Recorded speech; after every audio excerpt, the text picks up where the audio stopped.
Anyway, Jen, can you tell me, because both of you were with that method in China.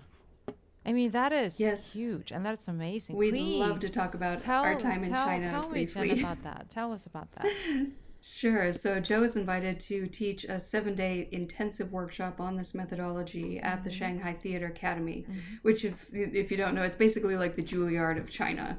Wow. It's their kind of premier acting school. It's a beautiful, beautiful campus right in the middle of downtown Shanghai.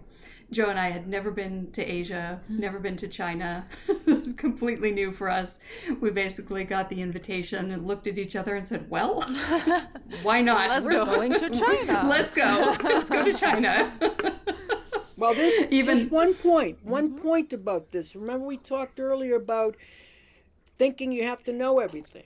This is an example of saying, I probably I know about 60%, and there's about 45% of uncertainty here. Let's do it.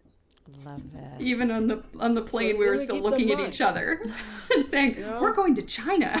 You were like, are we doing this? We are. Are we doing this? We're on the plane. It seems like we're doing it. And as Joe said, we went in having no idea how this was going to work, because all of our students, maybe 2 or 3 of them, spoke a little bit of English. Okay. We spoke 0 Chinese or Mandarin of any kind. And we had this amazing translator named Grant. And he just was absolute. I wish you could have seen Joe and Grant together. They were almost exactly the same size. And it was almost like they kind of merged into one being after a while. Was that recorded? And it was just... Sorry, I just have to ask. yes, it was actually. It was. Okay. The whole thing was recorded. Okay. All 7 days. So we have about, 100 hours of recordings and about 5,000 photographs.